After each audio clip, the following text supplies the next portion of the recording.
Good morning, everybody. It is still morning. Welcome to the midday show here on Woodward Sports Network. I am Terry Foster, and Joique Bell here. Joique Bell has decided to rumble over there. Yeah, you know, how you guys doing on this beautiful Thursday morning?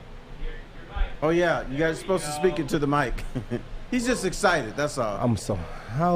You know what, Art? That's why you're a true professor. I was seeing if Art was going to catch that as a director. He caught it. You know what I'm happy about today? Everybody's happy today. Art is smiling. Joique is smiling. You know why he's smiling? Because we played Call of Duty yesterday, and we was able to release a lot of steam on the game by killing people. And speaking of killing people, I actually have a picture of the final. I didn't send it to you, did I? What was that? I said if you could send it to me, that would be greatly appreciated. You know what? Let me send it to you. I heard it was a barn burner. I'm going to send it to Art right now. I'm going to send it to Art right now. There you go. You have it. And if you look, Art had 21 kills. I had 20 kills. I had more time on the machine, on the vehicle than he did. So we actually tied with the score. So we actually worked well together, and we're evenly, good competition. Well, I'm happy to hear that. And, yeah. And no one got hit in the head or anything. No one got hit in the head. You guys except are still in love. Except for the ops. Okay. We was blasting them ops though. Did you take this picture with a potato? You did? Oh, it's just I'm trying to pull it up and it's not. You know what it is? I have to go get a new phone. Yes, you do. I cracked my camera. I never cracked a camera right here before.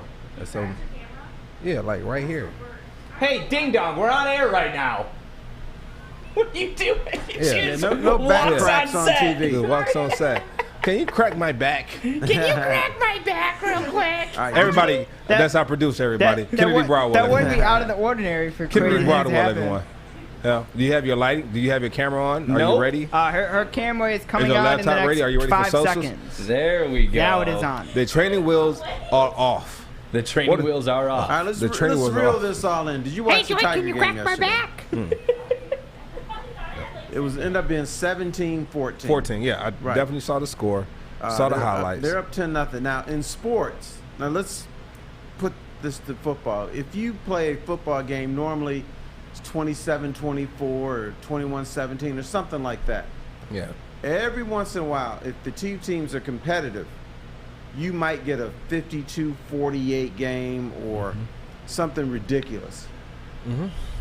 How does that happen? Because you're expecting a certain, well, maybe you're not expecting a certain score, but sometimes games just get out of control where both offenses can't be stopped and the defense is doing everything they can, but it's just one of those days where no matter what you do. Yeah, you call those no defense balls. Yeah, it's either the defense is going to dominate or the offense is going to dominate. And just things you get these weird scores. We do get these weird scores. I mean, You mean as a spectator or as a player? When you play a football game, how many times you say, this game could be a 56, 52 game or something like that? I don't know if we have those. I think we might have this might be a stat game. This is a stat game. Get your stats up. This one's in the books. We have those type of games, yeah. I don't know if we look at the score and say, we're going to blow this team out. I played in games where we won 38. I played in games where the score was 36-28.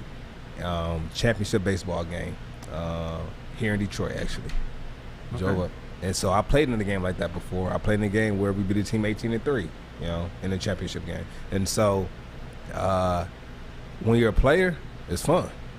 Now, when you're a spectator watching the game, it might not be as fun because it's not interesting. You know who's going to win. And there you just kind of just stand there to watch us get our trophies at the end. And so as a spectator, I don't like it. I like to see those close matches, those close games, track meets. I like to see those close races. I mean, it just makes it more exciting. Now, when somebody's getting blown out or burnt on the track, this is not fun to watch because Yeah, but unless it's Usain Bolt, then he's racing Right. against himself to beat his own time. So that's pretty cool. right, absolutely. Yeah. I think the worst football game I ever went to is my son's high school team. They were in the championship game, and it was like 5-3. 2 field goals and a safety. And the reason the game was so bad wasn't necessarily because of the score, because when one team made a splash play, penalty flag was out. And it wasn't just one penalty on the play. It'd be like 2-3 penalties on the play. Yeah. And so everything. How old, you said high school? Yeah, it was high school. It was a championship game. And What high school was this? huh? What high school was it? What high school West was this? Bloomfield against Clarkston. And they had played earlier, and West Bloomfield had beaten them 35-28. Then they play again, and it's 5-3. Something, it was weird. Yes. Thank you. Do you think that's what makes hockey more exciting now? Because, before it was like 1-0 or, 2-1, and now the over-under is always 5 or more. Well, I think what makes hockey exciting is not necessarily the score, it's the scoring opportunities. Sometimes it's a 1-0 game, and you're like, man, this team could have scored 8 goals today. Right. But they didn't. It was a great defensive play, or the goalie made a spectacular play. So I like scoring opportunities. I think with hockey, too, it's always like the rivalries, obviously. With Colorado and the Wings, like, we were so involved because it was our team. But overall, too, like, when you watch the playoffs, it's not necessarily so much a high-scoring game, but there's a lot of shots on goal, there's a lot of action, and there's a lot of, players that dislike each other for a number of reasons. And the drama almost makes it more exciting as a whole. Yeah, absolutely. And there's going to be a play that decides this game. Right. You still know when it's coming. Yeah. Joique, your take on that? Love hockey. I love it. I love hockey. You know what, though? We need D-Mac on the show before we can start talking about hockey. Okay. Maybe you two should get together. Oh, we for sure going to talk hockey. Listen, I'm going to say it right now. If it's a Joique and D-Mac show and I'm on it, I'm going to be the kid getting stuffed in a locker every single day. I'm not ready for that. No, I talked to D-Mac yesterday, and we actually talked about our role with you on the show. Oh, God. And I told him, like, we both cannot, be on Art's bad side. Like, we got to have one good cop, bad cop. You know what he said? F Art. And I said, that's perfect. Do you want to be the good cop or the bad cop? No, I'll be fair. Okay. I'll be fair. I'm fair. Yeah. Well, because it would be the leader of HR and the number one violator of HR on one show. I mean, that's, God. How am I the violator of HR? I'm the nicest guy in the network. Art, shut the fuck up. Fish, I'm going to slam you through the fucking glass. Art, shut your mouth. Like, every day. I deal with it, though, because I love working here. That's because he's formulating the lawsuit. So be careful. When Jeffrey Feiger shows up, you're in trouble. Hey, never called him out his name. Never disrespect him. It's okay. He's just soft. Nah, you know what it is, though. That's That's him not, being on any athletic teams growing up, so he doesn't know how to cope with, somebody, sizing him up or trying to better him. I'm trying to better Art. Right. Yep. It's all about love. Yeah, it's nothing but love for Art. And sometimes love is a little tough. Speaking of baseball, are you playing tonight for your softball team, Joique? Speaking of softball? Yeah, I was going to talk about it tomorrow because the game hasn't happened yet. But it happening tonight, so you can't preview the game? It didn't happen tonight. It's going to happen tonight. Yes. So you can't preview the game? There's something called previews? No. Oh, No? boy. We have Okay. a game. We have a game tonight Yeah? for the playoffs. So I want you to talk me through it. How much you're going to beat this team by? You're going to beat them by 20, 10, 5? I don't know. We beat them on 10 last week, so Okay. we played the same team we played last week. Just focus on one pitch at a time. Yeah, we're gonna go out there. We're gonna play our game. We're gonna play. We're gonna play. What's the name of our team? The space Space dog. Dogs. The space How dog. insulting. The space How dog. insulting. What is wrong with you? Big idea. What's the name of the team? What time do I have to be there? I have played You know- on plenty of teams. I didn't know the name of the team. I just want to play. And with a jersey, the name is on the front of the jersey. Space Dogs, they are called, or we're called. And I had to be there about 8:45. Game starts at 9. I probably get Under the lights? under the Yeah, lights. they're going under the Yeah, lights. we play under the lights tonight. We're the number 1 seed, so you get that way the number 1 seed. Prime time Prime time. softball. Prime time. That's right. That Terry doesn't like prime time, and so he won't be watching. He so wants the game at 8 o'clock in the morning. If you were playing in December, I wouldn't watch. okay, but you'll watch now. Sure. All right, cool. So Can I now- ask real quick? So you're the number 1 seed. How many more games do you guys have to play until you get an actual, real trophy? Stick said that this Next is the semifinal and next week's the final. It's a final. Yeah, and I don't know if I'll be there next week. Well, if you need a fill-in, why not? Yeah, if I need a fill-in, I'll call Kennedy. Okay, Whoa. that was don't. Actually, I'm pretty good at softball. I played fast pitch growing up. Why is he being a dick to me? Art? Because Well, then she'll be good at it know if what? she plays You know basketball. why? You know why? Because he's a sexist. If she played fast pitch, she'll be He's a good. sexist. He's Yeah, sexist. yeah, Yeah. he He doesn't is. think I can be as good as a man at softball. Yeah, that's exactly what he's saying. I heard that come Yeah. out of his mouth. Right out of his mouth. Took it right out of his mouth. He's one of those guys. If you came up to the plate and he was playing the outfield, he'd come up to second base because he doesn't think you could Yeah, hit he'd it. creep. They'd all Right. creep in. Yeah. Yep. An asshole. You can. Art, I think you would be good at slow pitch softball. No, he Well, wouldn't. No, he wouldn't. okay. Have you It's seen slow pitch softball. Have you seen the way he swings the bat? I Have you actually seen? Have you seen? You've Art- never witnessed have me you- swing a bat. Have you? I've seen you swing a golf club. That's different. Same Slower to thing. the ground.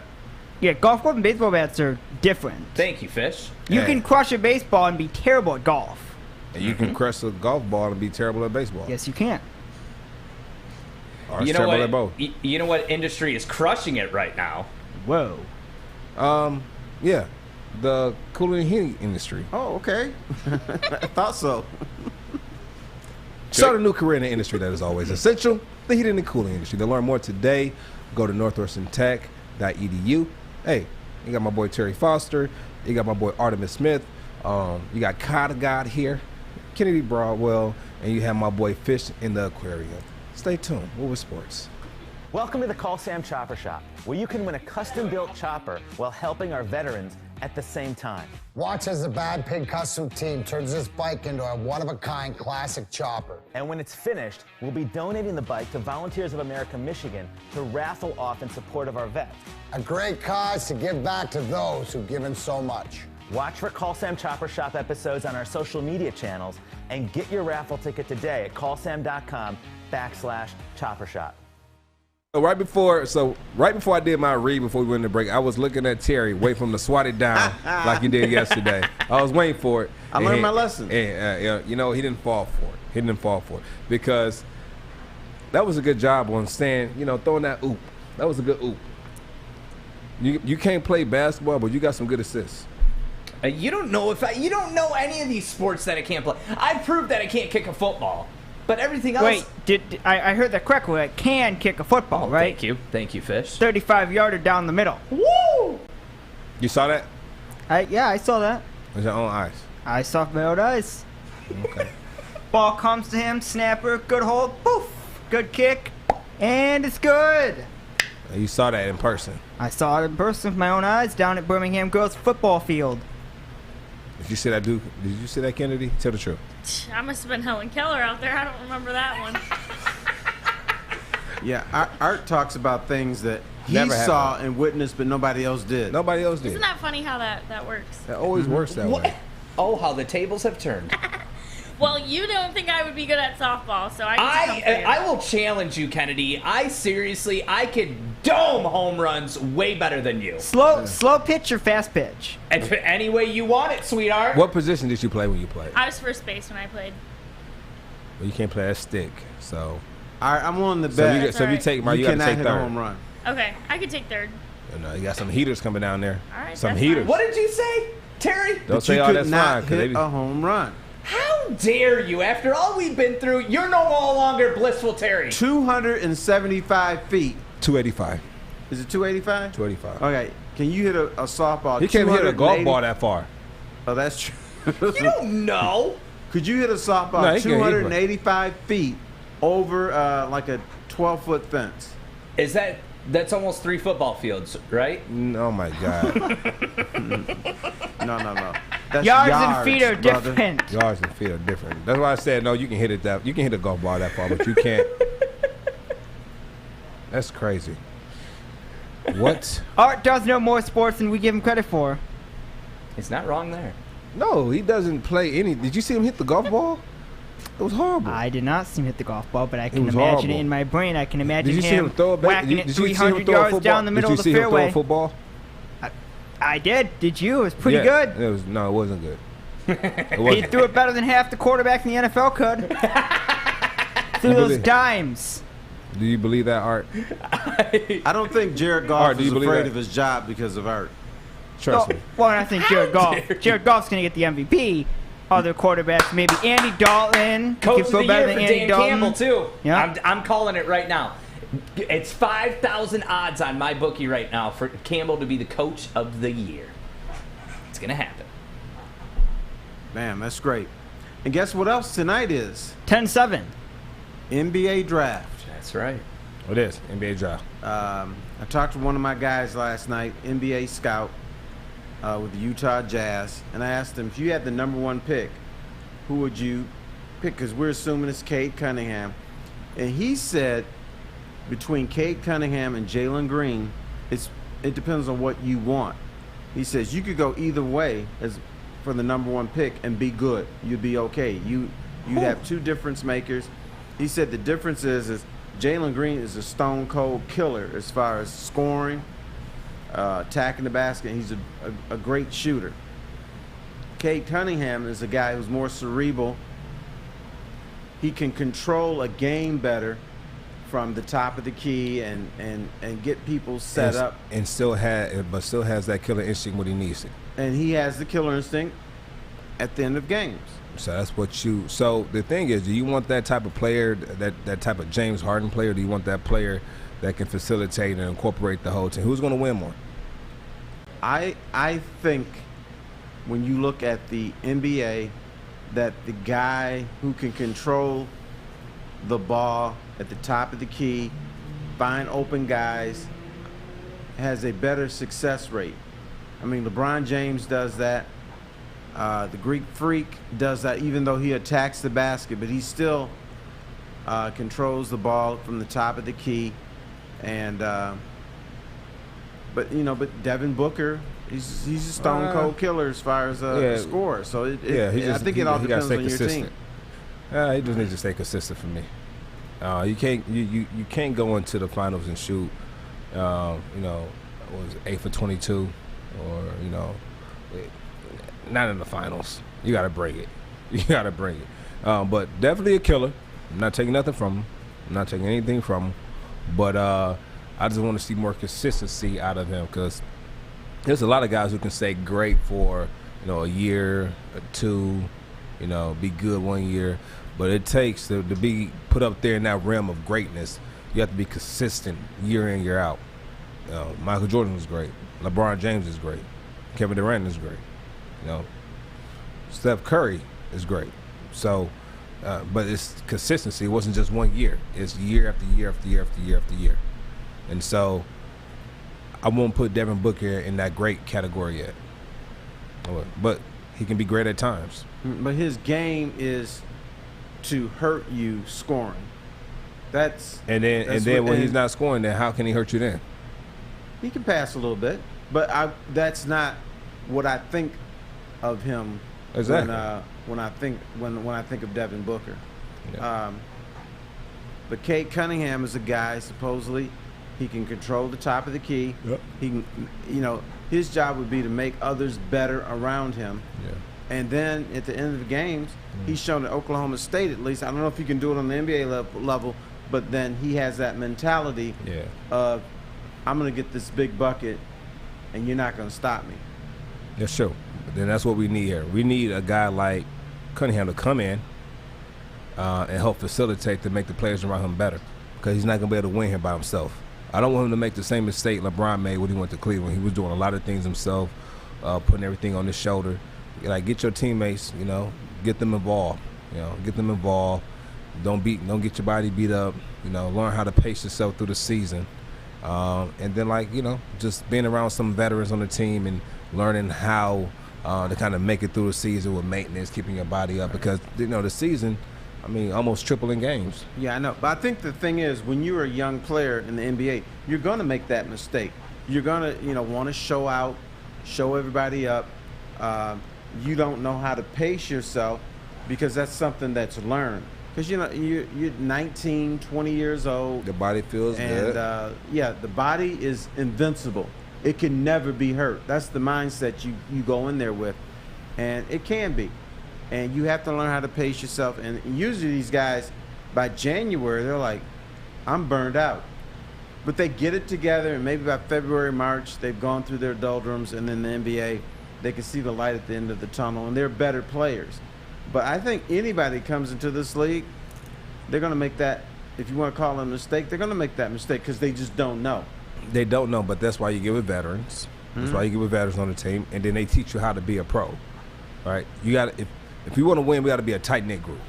You can't win coming in and think you're going to do it by yourself. You got to communicate with your teammates. You got to have to build some type of bonds. You got to hang around each other, kind of learn each other, build that chemistry. And he's going to have to put in a lot of work once he gets here because it's a lot of work we need, but we're making the right steps to get there. And so for him to come in and to have that impact that he wants to have, that we want him to have the success he wants to have, the success we want him to have, the success we want the team to have, he's going to have to get in there. He's going to get with those veterans. He's going to have to ask questions. He's going to have to learn how to watch film on a professional level. And then learn how to break things down and learn how to see the whole court and be able to, have that. No one's going to have that mama mentality, but kind of know how to get everybody incorporated into the game to where all the pressure isn't on him. But when the time comes, he can take control. He can score at will. He can get his teammates involved. And top of the key, that's a two-man game. That's 2-on-2, pick and roll. That's right. What the NBA is. And to that point of the veteran, the going-to-work Pistons for a while had David Greenwood. And people would always question, why is David Greenwood on this team? Why do they want him back?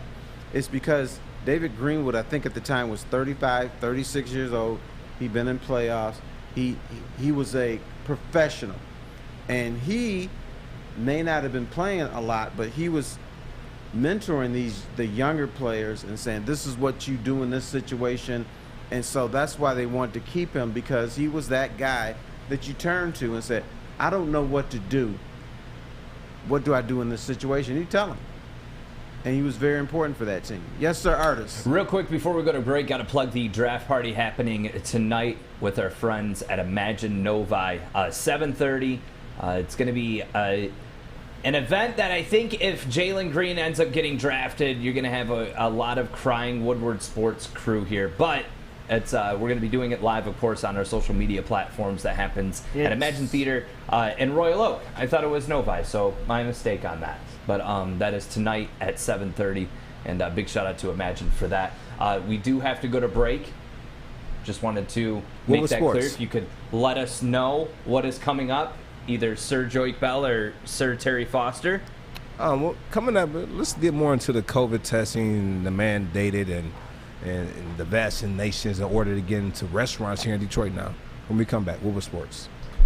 We are here, downtown Fenton, my favorite Bridge Street Exchange. That's right. And you want to switch up your wardrobe this summer? It's this easy. You ready, Joey? I'm ready. All right, you ready? I like it. You want to do it again? Yeah, let's do it again. All right. Ooh, Brixton. Nice. One more time? Yes. Ooh, I like the hat on this one, too. You ready to do it one more time, Joey? I'm getting tired. One last one. All right, let's change it. Bro, where's your shirt? You need new clothes this summer. Bridge Street Exchange in Fenton. That's where you need to go. Thank you, guys. Welcome back to the Woodward Sports Network. I am Terry Foster along with Joique Bell. Now, Joique, Yeah. It is Saturday night. You're getting gussied up. You got your, spritz your little cologne putting on. You want to look good tonight. And your friends say, hey, let's go to the Marble Bar in Detroit. Now, in order for you to go to the Marble Bar, you got to come up with proof that you've taken a COVID shot, or you have to prove that you've tested negative in the last 48 hours of COVID. Are you going to that bar that night? Is that a deal breaker?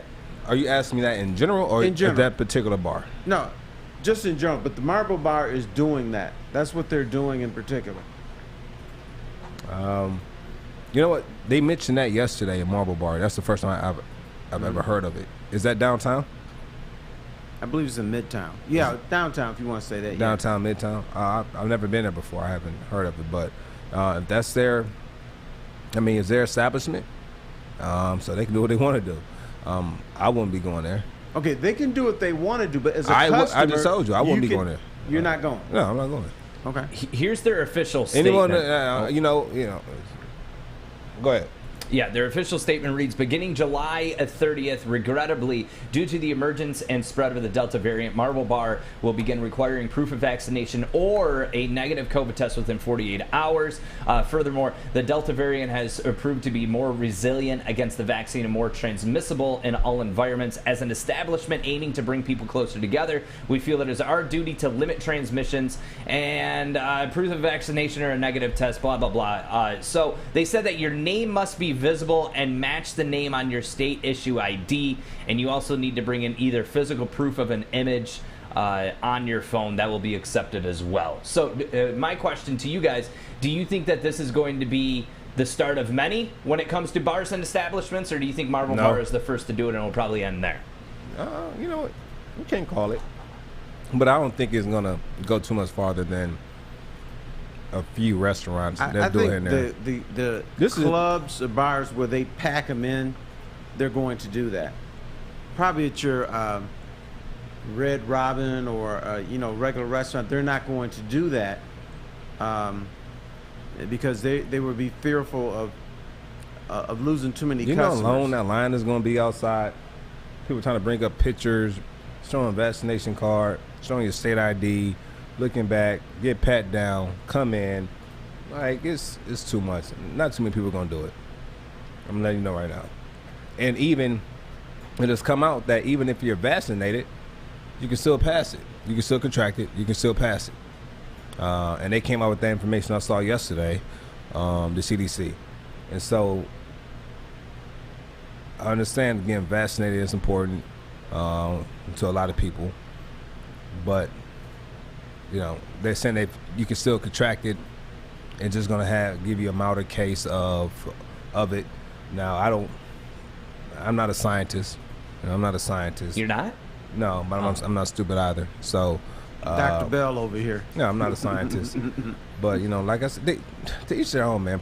It's pro-choice, man. You want to get the vaccination, good for you. You don't want to get it, good for you. I'm all for pro-choice. It's your choice. Your body, your choice. Period. Terry, what about you? I would still go, but I think we're in a weird circumstance. I understand your body, your choice, but I also believe in this, that sometimes you have to take a hit for the home team. And the home team, in this case, is United States of America. If the scientists are saying, if you can get a certain percentage of people vaccinated and we don't have to worry about masks, we don't have to worry about social distancing, or we don't have to worry about not going out, then I'm all for it. That, a lot of times we talk about America first. We talk about our fellow citizens. The only time that we were really like that was after 9/11. I think then people are like, you my boy, what's happening? You look at a complete stranger, look at him, what's up, dog? You all right? All right. Yeah, you get that now, but today we live in a society where it's all about me. I don't really care about you. I know I can make you deathly sick. I don't care. because I don't think it's it's that. all about me. No, that's the United States of America now. I don't think Maybe that. not you. No, I'm just saying, like, I don't. You might have some people like that. I don't think that's majority. I think what it is we have a strong. I think I don't want to say we. I would say a large group of people in this country have a hard time trusting and believing what the government says because of the history that we kind of been through. We've seen it. We've studied it, and they go through these things, and they're like, we want to believe you, but your track record isn't that good here. It's just not. It's been a lot of times where they say, you know what, this is going to be for your health. It's going to help make the environment better, or your society healthier, better.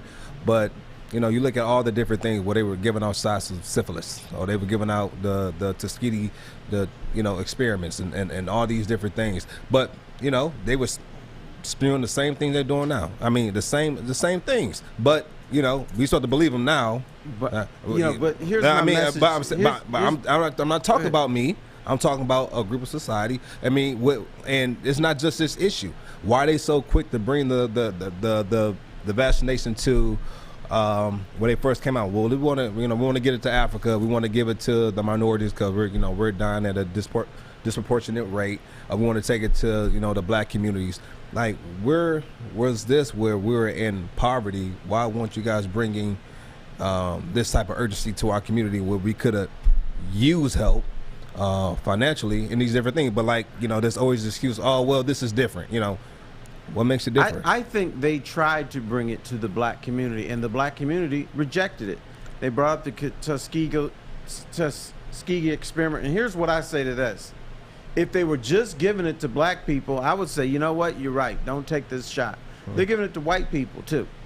They're giving it to Asians. They're giving it to my message to black people is the Tuskegee thing is not happening again because they're giving it to everybody. If they came out with a COVID shot and said, hey, this is for black folks, take it, then you know what? That's not what I'm. My radar would be up. I said, don't take it. I don't think you hear what I'm saying. Why did they want to put it in our community first? I'm asking. Why was that? That's not true. No. Yes. No, they didn't want to. No, they were trying to emphasize the black people because they knew we weren't going to take it. So they hit the black community and hit the Trump people hard because they were the ones that said we don't think we want to take this. So it was not a marketing effort, but it was an effort to try to hit those communities because they knew there was going to be resistance. Yeah, and then also with the study of it, the people who had underlying health issues were the people that were more than likely to be receptive to contracting this virus, right? Yes. Right? And so it's not just bringing it in, but a lot of people that are in red line areas usually have underlying health issues because for the most part, maybe they weren't more susceptible to getting it. They were more susceptible to being deathly ill.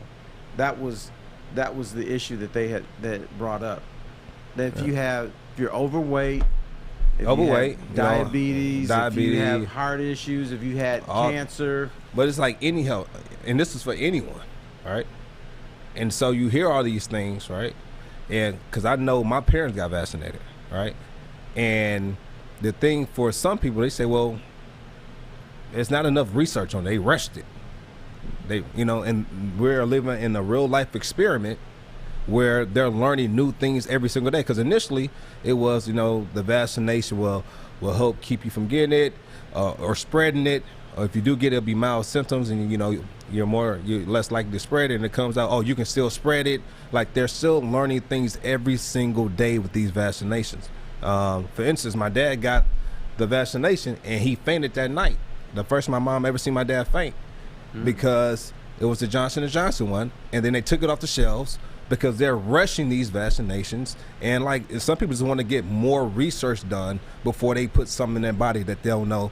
They don't know what's in it. Well, we are being inundated with misinformation because people, some of the reasons they got bugs or in it and tracking chips. They're going to be able to track us. They can track you now. Go on a computer and type in, "I'd like to buy a tent." Watch what happens the next 5-10 minutes, maybe 2 hours. You're going to get all kinds of ads for tents and, try this tent over here. They're tracking you now. That's from your phone. That's from your phone. But I don't believe they're putting like little tracking devices. Because why do they care where you are? I'm not going to say that. I don't. Yeah, some people are saying that. I'm not saying that. I'm not going to get big into conspiracy theories, all that, because we can sit here and talk about this stuff all day. That's a whole segment in itself. And the things that people come up with is so crazy to me. And some things people come up with is like it aligns, but do we believe in coincidences? Do we believe in those? Oh, that's just a coincidence. I don't know. But there's so much information out there that you have to sit back and you have to sit back, you have to think, you have to use science, but at the same time you got to use common sense too. And so majority of the U.S. we aren't scientists, so we take the information that is given to us and then we roll with that after we do some small research. And a lot of people are Google researchers. People are using uncommon sense a lot of times, and they just come up with things where you're like, where did they get this from? This makes absolutely no sense. So, yes, sir. All right. Coming up next on the midday show here on Woodward Sports Network. Draft day is today or tonight. If you thought Jalen Green was an equal player to Cade Cunningham, should the Pistons think differently about the draft? That's coming up next on the Woodward Sports Network. I'm Terry Foster, Joique Bell. What up? What up, though?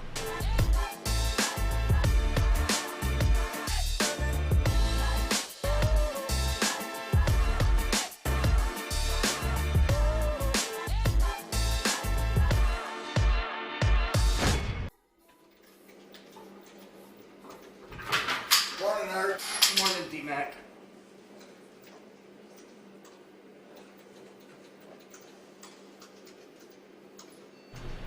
Terry Foster here along with Joique Bell. And if Troy Weaver thinks that that Green is a better player than Cade Cunningham, it's going to take a lot of balls for him, or Jalen Green, it's going to take a lot of balls for him to make that move, because I think this city is so, we want Cade. Cade is the best player in this draft. He's the guy that's going to bring championships to the Pistons. I think it's tough for Troy Weaver, who's claiming, and he's probably right about that he's uncovering every stone. He wants to analyze the situation, that a lot of the stories out there are not necessarily true, that he's going to pick the best player or players for the Detroit Pistons. But because things are so pro Cade Cunningham around here, it's going to take a lot of guts for him to pick Jalen Green or anybody else number one, or trade down. Oh, my bad. I didn't know we were switching topics. My bad. To pick Jalen Green, who I talked to one of my scout friends in the NBA, and he said they're both going to be great pros. It all depends on what you want. Jalen Green is more of the stone cold killer scorer. Cade Cunningham is more of the guy that's going to control the game from the point forward position, or point guard position, and then at the end of games, he's got enough guts to carve you up scoring. So it all depends on what you want. But would you have enough guts to trade down and risk picking Jalen Green over Cade Cunningham? No, we're in a great position. I'm not trading down. So you're going Cade? I'm going Cade. No matter what? Yeah, no matter what. Okay. Now, if you want to go Jalen, like you want to go Jalen, like you said, you better be right. Yeah. You better be right.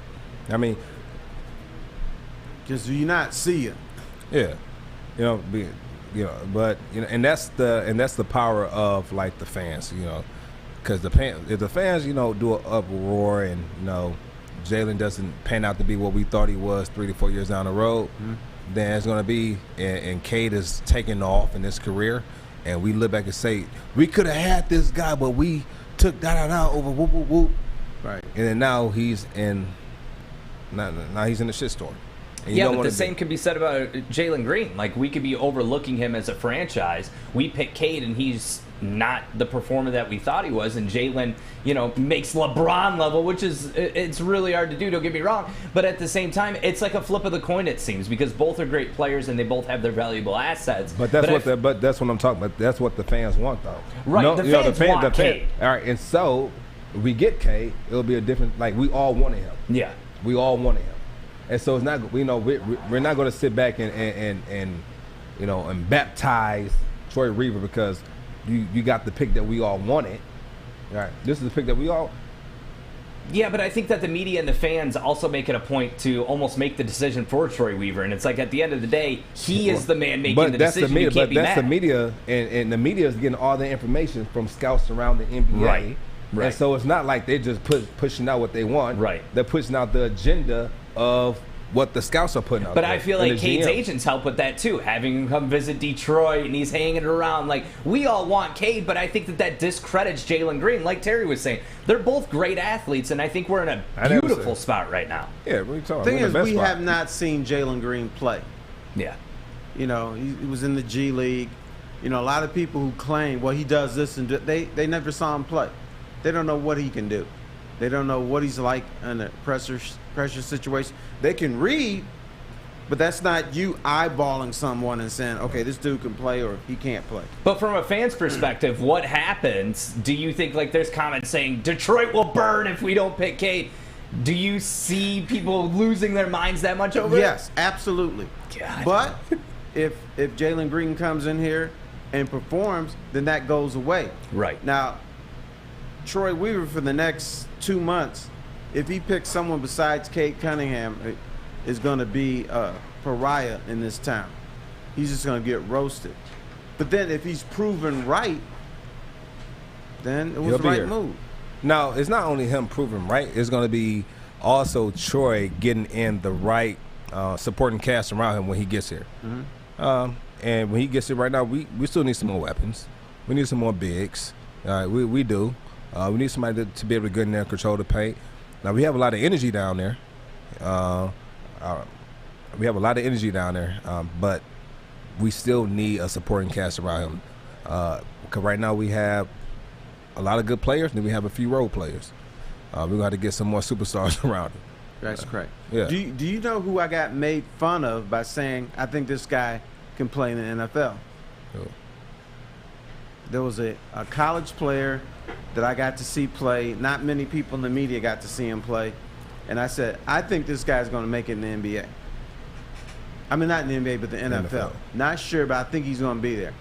And I got made fun of. That player's name was Joique Bell. I know him. Yeah.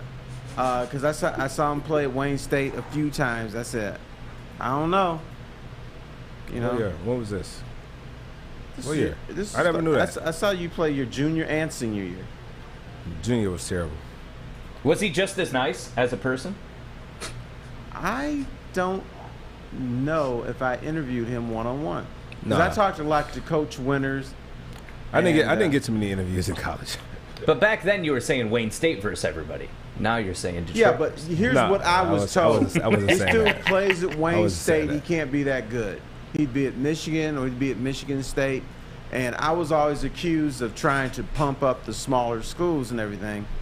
But my point is, I've never looked at some dude at Wayne State and said, this is a pro until then. What game? Do you remember what game it was? It was several games. All right, because I know my junior year, for some people they consider it a decent year, but to me, no, I didn't have. I think I only had like 1,400 yards. I didn't have that good of a year. I was playing. 1,400 yards is nothing to sneeze at. No. I'm trying to think. Did I ever see you guys on the road? No, I didn't. It was always at home Adams games. Field. Yeah. That's great. I never knew you came to any Wayne State games when I played. We never talked about that on the show. Yeah. Or even off the air. But you know why? Because when I write a story, they bury that sucker like on 10D or something like that. But I got to know Coach Winters pretty well. I talked to him a few times on the couch in his office and some of the other office guys. So you know what's funny about that couch? During training camp. Should I have been sitting on the couch? No. So during training camp, it was my first one. I had never been through a 3-week training camp. I only been to 3 days in high school of training camp. Like going somewhere and stand at a place and then waking up, breakfast, practice, meetings, eat, practice, meetings, eat, and then sleep again and do it over 3 days at the most. When I got to college, it jumped up to 3 weeks. I said, whoa. And so when practice was over, you have a chance to either go grab food, go eat, or shower and save yourself the 1.5 2 mile walk going to the cafeteria and back and just stay at the facility and just go to sleep. And so I would go in the coach's office on that couch, sneak in there and just sleep on the couch until the meeting started like 2 or 3 hours. It's probably a smart move. Huh? Yeah, till he came. You had to cross the freeway. Yeah, to cross the freeway, you got to walk all the way over and then get your food and come all the way back. And some guys will go get their food, eat, go take like a quick 30-minute nap in their room, and then walk back over to the facility. I said, no, I need this whole 1.5 to 2 hours, so I'll just go to sleep. I won't eat. Or I'll just have a snack with me. And then go in the coach's office, turn off the lights, close the door, and go to sleep on the couch until he came in there one day and caught me. What are you doing in here? Get out of here. Get out of my office. So he said, it's fine. You can sleep today. Don't do it tomorrow. No, don't do it. I said, okay. And the next day, I did it again. And then he kicked me out that time. He said, I told you, don't get out of here. I was serious. Don't get it. So you didn't get the star treatment in college? To me? Yeah. Oh, maybe you did because you got that look on your face. I did get star treatment. You know what star treatment I got? So every off season, you have winter conditioning. Starts in February, right after the Super Bowl, we have winter conditioning. And if you have any hiccups along the line, like in school or something happens, you get hit with a reminder. A reminder is you going to the facility by yourself on a Friday morning. They make you run hours, like an hour before everybody gets there. And so you're already tired before conditioning even starts. All right. Oh, and so if my mother called the coach and said, listen, Coach, Joique made me mad. He did this at home. Can you handle it for me? And he will make me come in on Fridays by myself and make me run. I used to have to go every Friday by myself. And so people would think I would have star treatment, but I wouldn't. All you had to do was learn to behave yourself. You wouldn't have to worry about running. Me and my mom had a disagreement, and she told the coach, and so he made me run for it. I said, this has nothing to do with football. Right. Absolutely nothing to do with football. But you know what? It'll make me a better player, so I'll do it. That's right. But he's showing love and respect to mom. You know what? It has nothing to do with football. It doesn't. Exactly. But he's showing love and respect for mom. Has nothing to do with football. That is correct. Yeah. That's all. This let's keep it professional here. But you know what, though? I respected it, and it made me better. And I remember they would make you get down in these quarter eagles. You just get down in this stance almost as if you're doing a wall sit, and you got to stay there. I said, Coach, make me run. I hate this. He said, you want to run? I said, make me run. So he made me run for like 30 minutes straight. And so, that's football for you. Well, it's good for you. All right, coming up next, I'm glad there's a young man that played here in Detroit. Should he get the Heisman Trophy back? Coming up next on the Woodward Sports Network. But before we go, what you got for us, Fish? Come on, Fish. I have Don't Pam. fall asleep Come on, there. Fish. I'm not falling asleep. We're going like this. Bam, bam, bam. Come on, Fish. I'm looking at everyone. We have Pam. You guys are ruthless. We have Pam for you today, not the cooking spray. Public Adjusters of Michigan are giving you a chance to win a twosome in the 3rd annual Darren McCarty Charity Golf Outing on Friday, August 6, 2021, which is tomorrow week, at Links of Novi. The event is totally sold out, so the only way you can win is to enter a chance. Go to woodwardsports.com and look for the PAM logo to register. PAM representatives the insured is for property insurance claims, homeowner and commercial property, fire, wind, and smoke. They get you money and they do all the work. Why wouldn't you have to do it? Call PamFirst.com and be sure to go to WoodwardSports.com and register for a chance to win a twosome in the Darren McCarty charity golf outing on Friday, August 6th at the Lake of Novi. We already know what you guys think of Links of Novi, so Woodward Sports. Tony is a third-generation logger that has a simple, practical approach to life and work.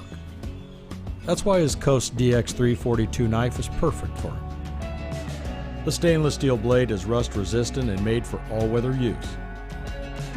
And the double roll-lock safety ensures that it will never inadvertently close when he doesn't want it to. That's why Coast is trusted tough. A few years ago, the Lions obtained a running back name. Wasn't Joique Bell, but it was Reggie Bush. You said when? A few years ago. Yeah, a few years ago. Back in the day. Has Reggie Bush been gone long enough where we say, okay, he was here back in the day? No. Yeah, it was a few years ago. Back in my day. Back in the day, there was a guy named Reggie Bush. It was 6-7 years ago? Yeah. Fast dude. Yeah. And we knew the story. They'd taken away his Heisman. Suppose his parents had gotten some gifts from USC, and so I always thought, man, give him his Heisman back. He deserved that. Electric running back. He was a guy that came into the league with a big name and big high profile. Yeah. And I hate when leagues or organizations take away trophies, don't let you into Hall of Fames based on things that happen off the field.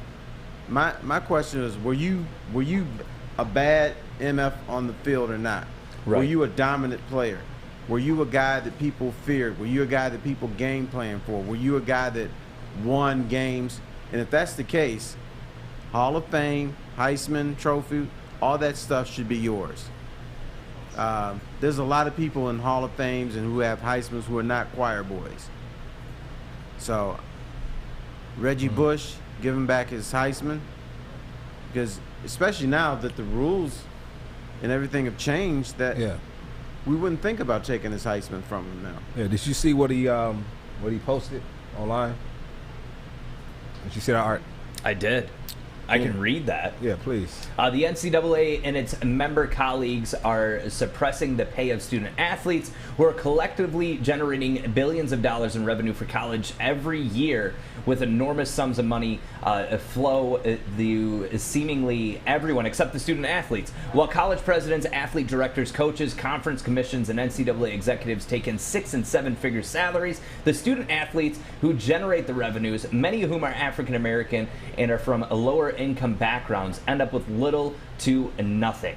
Today, in the face of those words, the NCAA doubles down on its decade-plus penalties of teenage kids who had his award taken based upon a sham investigations. Those who wonder if profiting from kids from this long has clouded the NCAA's judgment as to why we have student athletes in the first place. Now, can I just say something? Although I agree with that, and I'm just playing devil's advocate here, his parents did violate NCAA rules. So, to me, Reggie Bush himself didn't, but the fact that his family was involved in that, how long do you pay a penalty for that? I mean, he had his trophy taken away, but that does not, to me, that doesn't go towards his accolades as an athlete. That's because of something that his family committed as a NCAA crime. Do you think, I mean, obviously you think he should get his Heisman Trophy back, but what other penalties can the man play? You took away his trophy. Unfortunately, a lot of, and I'm going to put it on sports fans and some organizations, they believe in the death penalty. In other words, once I deem you're out of this organization, you're out of the Hall of Fame, that's forever. And it's not just the NCAA. Yeah, they removed him from all of USC. Like, his records are not even at USC anymore. It's like, how can a university who biggest player ever, there's never been a player as big as Reggie Bush at USC. So, Joique, what should have the penalty have been, in your opinion? I mean, didn't penalize the USC football team. You know, they didn't give them the death sentence. You know, they took away some scholarships. They had to be under close surveillance, and then all of a sudden, they got the scholarships back. Right. Why can't they get this man back his Heisman Trophy back? Right. So why does he have to have the death penalty but not the program? I am confused about that. And last time I checked, Reggie Bush did benefit USC, or USC benefited by having Reggie Bush. Yeah, they benefited. They benefited big time by him being there. Mm-hmm. I mean, like I said, then you turn on the brother.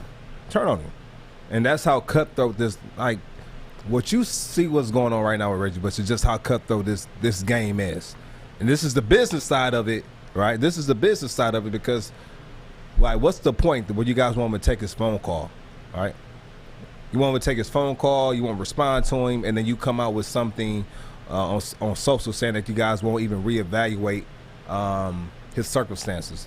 It's just unfair, for a guy, and at this point now, I want the athletes to get all they can, every dime, every cent that they can get with these new rules in play. I agree with that. But the thing, football, of all the athletes, I think football players are the most spit out, mutilated, we don't give a damn about you creatures in the sporting world.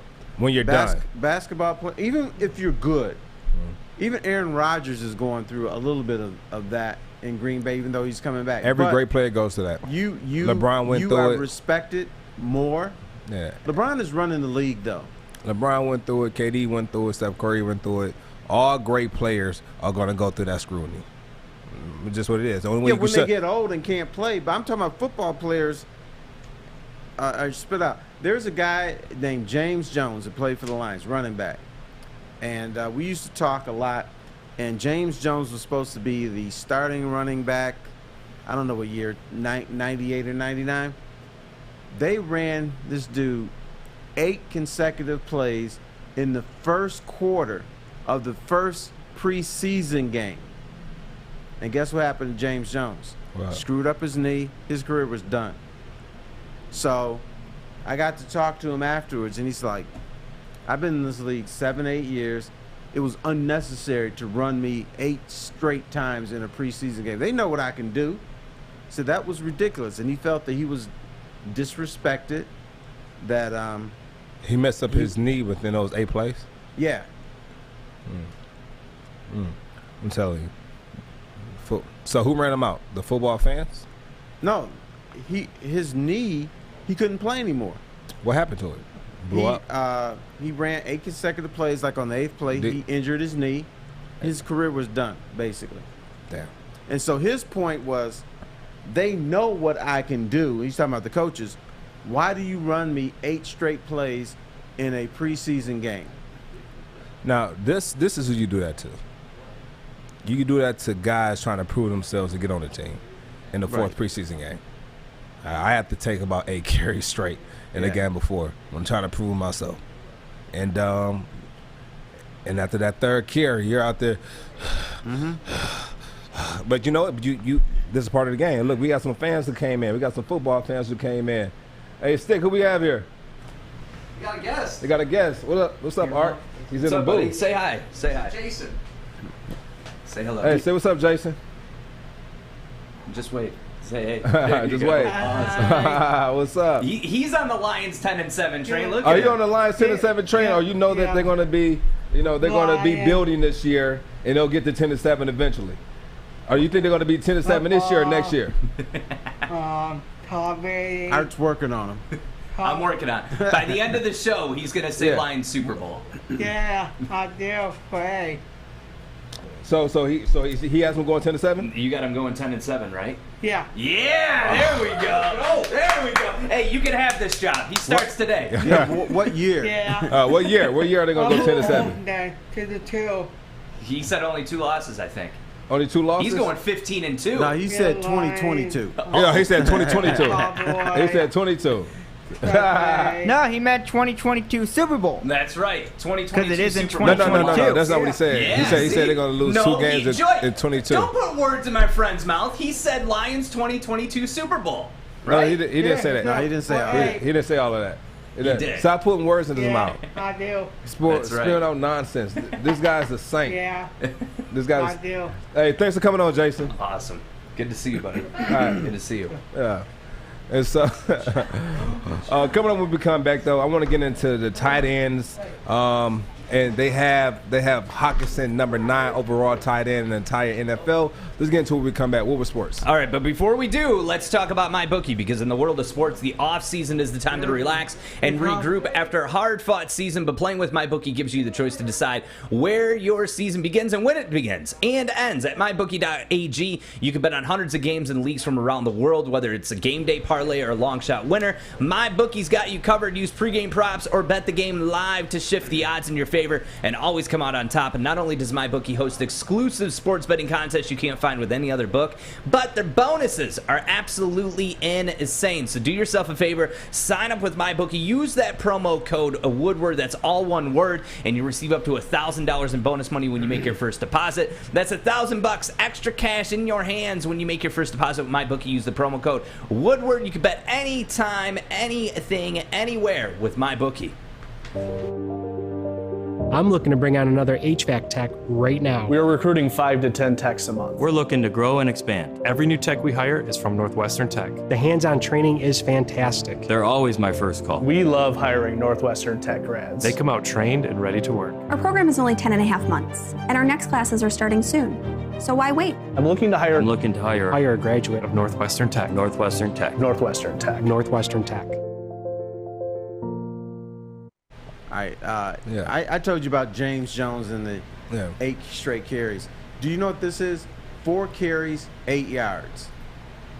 It's a riddle for you. That was normally Barry Sanders' whole production for the entire preseason.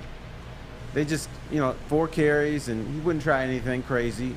4 carries, 8 yards. That was his whole preseason. And so. And they knew what he can do. They knew what he can do. Mm-hmm. They knew what he can do. They knew what he can do. No question. How much playing time you think he would have had though? Huh? Because Barry left in 2000, 99, 2000? 99. 99. Yeah. And so he was going to replace Barry when he left. But they didn't know Barry was leaving. Well, they knew by the time the season began he was leaving, but as far as training camp, no, they didn't. Barry called one of my friends named Risa. You know Risa? No. I don't know. Oh, yeah, I know Risa. Yeah, I know Risa. He called her and said, what was that exit to training camp again? And she told him. He said, okay, I'll see you. Then he never showed up. Then that's when he flew to London, and then he had faxed the newspaper. So they thought he was coming. So that's the way he went out. The exit, like, what are you talking about? What? Training camp was at Saginaw Valley. They didn't train. They didn't have a practice facility then. So instead of practicing somewhere around here, they would practice at Saginaw Valley. They got a hotel up there, so the whole team stayed up there for all the training camp. Damn. And so Barry, the day of training camp, called and said, what's that exit to Saginaw Valley again? And then they told him, and then he didn't show up.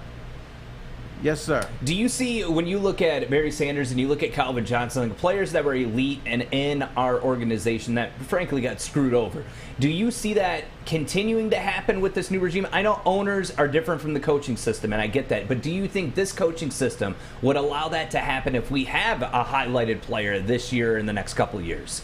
I don't see a player of that caliber here now or in the next couple of years. Ouch. Okay. I mean, this is like a once-in-a-lifetime generational talent. And I get that, but you're saying that there's nobody on the Lions roster right now that even has a glimmer of hope of being a superstar. That's hurtful. No, you just said that. You said you compared him to Barry Sanders and Calvin Johnson. Yeah, well, and I know don't that's say I that. get that, but these are Hall of Famers.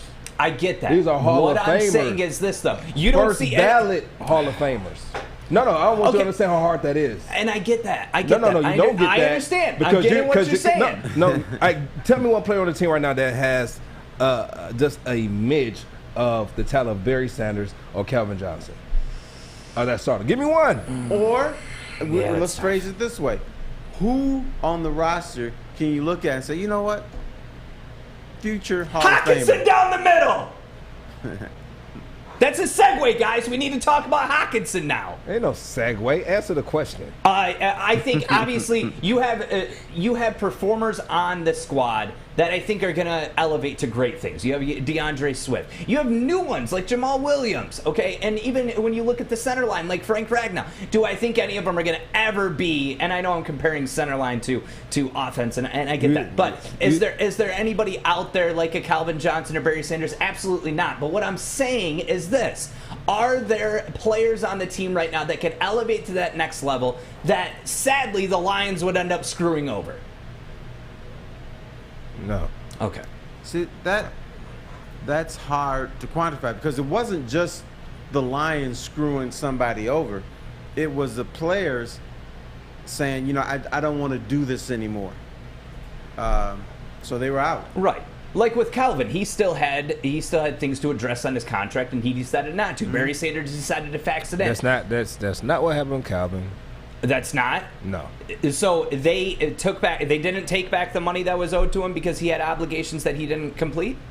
Yes, that's true. Okay. But this is the type of guy Calvin is. And this is why so many people were upset with the Lions organization on how they did him, because Calvin could have came back the following year, but he knew like physically he wouldn't be able to play through the whole season because he was going through the off season, with his issues. And so he said, you know what? I want you guys to go out here and get more talent so you guys can become a winning organization. So I will retire before the deadline so you can use my cap space, because they were going to owe him over $16 million. And I told him, I literally told him, like, listen, just come back for this last year. We don't need you for practice. Practice once a week. Just be on the field on Sunday. That's literally, 32 work days out the year, you're going to get, $16 million, unless, we go to playoffs. We don't need you preseason. And we don't even need you every game, And he looked me right in my face and said, it's not about the money. I don't want to leave my legacy like that. And that's the type of guy he is. Mm-hmm. And so for a guy like that to put his team or organization first, for you guys to come back and say, no, well, you got to pay us back this. It's just, it isn't right. And I've been a part of the Lions organization, and they're a classy organization. And so I'm happy that they're trying to correct it now.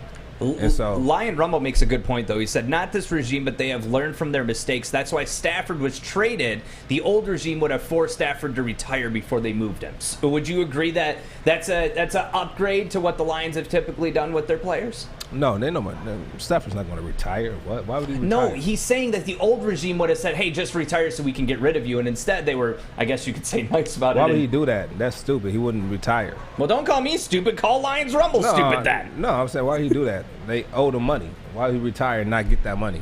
And he can still play. He's not. No, it's different. Like, Stafford wants to continue to play because he can still play at a high level. So it's not. You're comparing apples to oranges. I was not. I was reading a comment. You're reading a comment that's comparing apples to oranges. Thank you. And you said he brings up a good. I said he brought up a good point. A good point. It's not a good point. I'm sorry that it was a point that wasn't with your opinion, but it was a. It's not an opinion. It got a reaction out of you. Content. It's not. It's content, but it's not a good. Okay. Comment. All right. All right. Noted. All right. All money ain't good money. Remember that, Art. What? Maybe to you. I'll take any kind of money. Now, one of the questions. Have you seen Minister Society?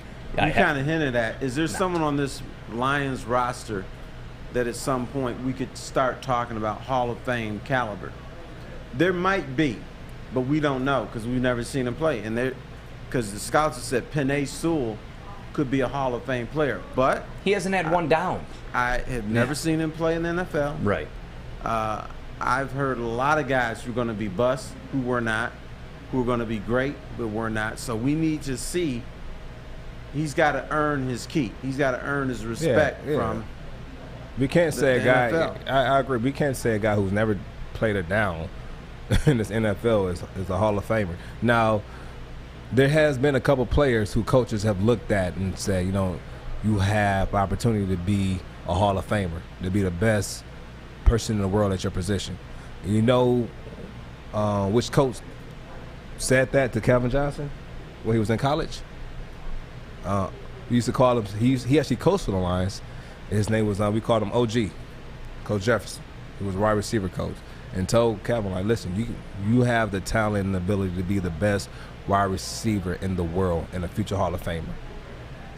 And Calvin said when he heard that gave him confidence in himself, and that's when he really went to work. Like, he was already putting in the work, but that just gave him an extra push to, like, you know, let me keep working, because I can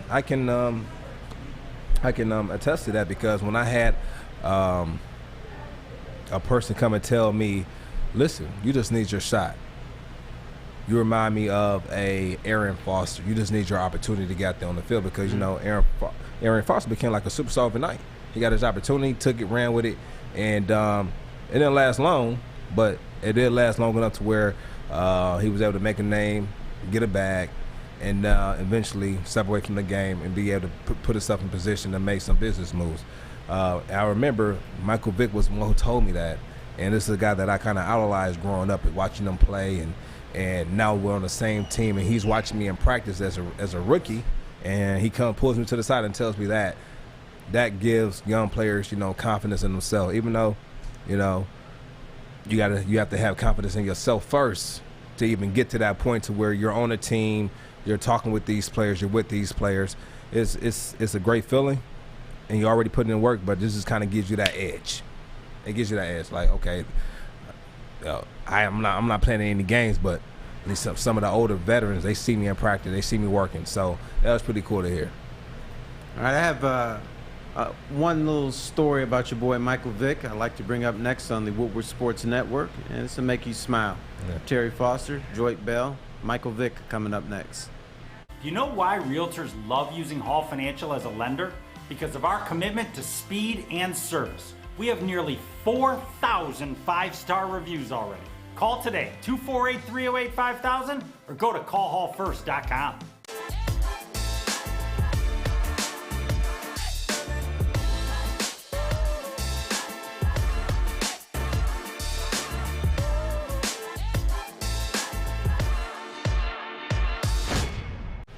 Welcome back to the Woodward Sports Network, the midday show. Terry Foster, Joique Bell. Hey. Now, you got some words of advice from Michael Vick.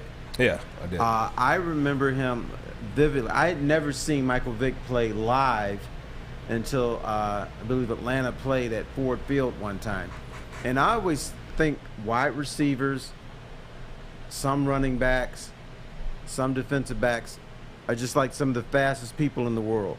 So I'm watching this game, and I went down to the field, and I'm watching these dudes going back and forth.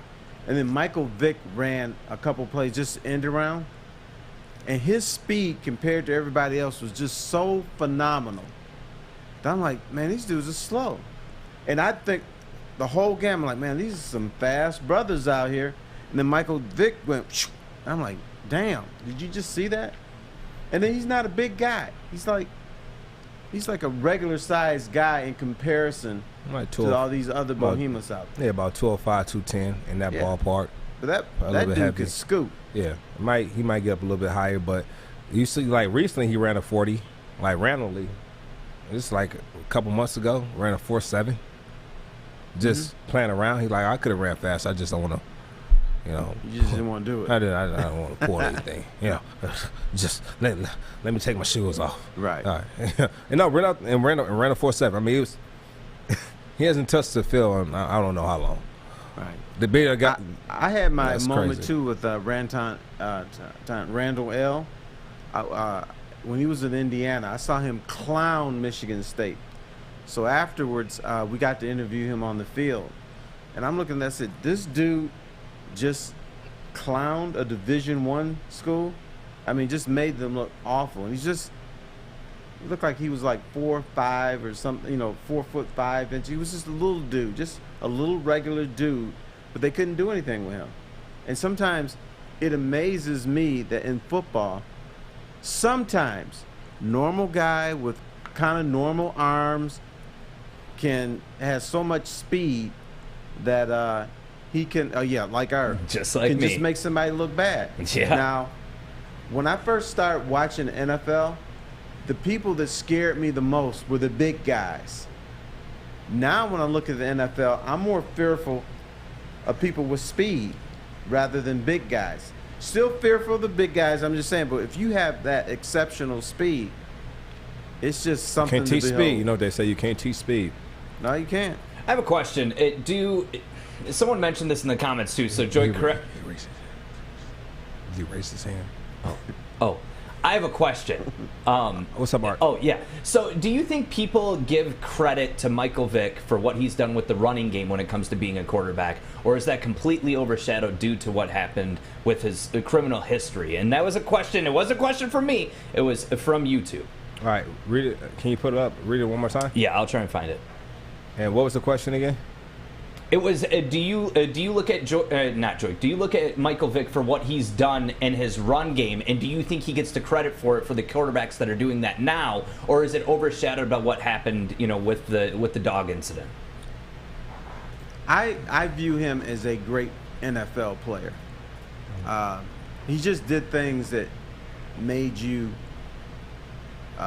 lose your breath on the football field. Yeah, now, I think we have to separate. Off the field things from on the field. On the field, I don't want to discredit anything he did on the field. Off the field is something totally different. You separate the two, but you have some people who want to correlate the two. You can't do that when it comes to evaluating talent. On the field, he came in and he set the rushing record for quarterbacks. I mean, he rushed for over 1,000 yards at quarterback, and then that was just broken by Jackson. And so this from the Rams. So it's this was the comment right here from Ryan. Vick changed the most important position in the game forever, but it gets overshadowed. Unfortunate.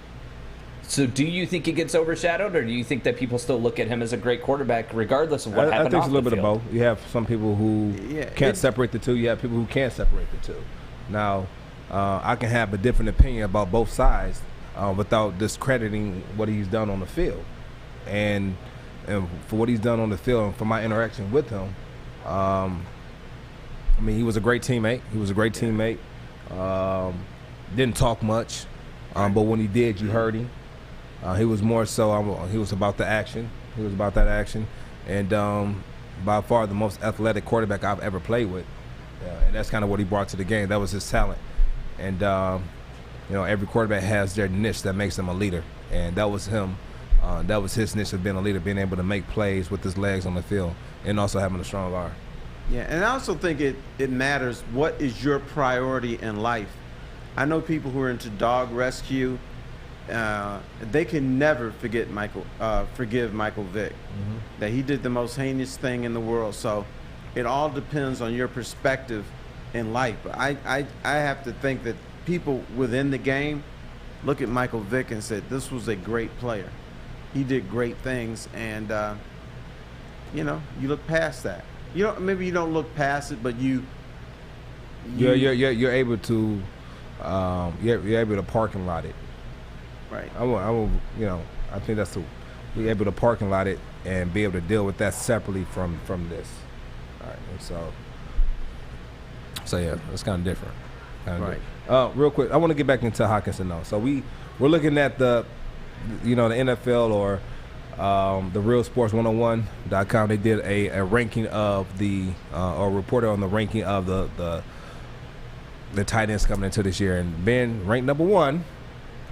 It's no surprise is Travis Kelce, and he's followed by a lot of great tight ends from George Kittle, Darren Waller, Mark Andrews, Hunter Henry, and then you have Hockenson, two slots down from Rob Gronkowski.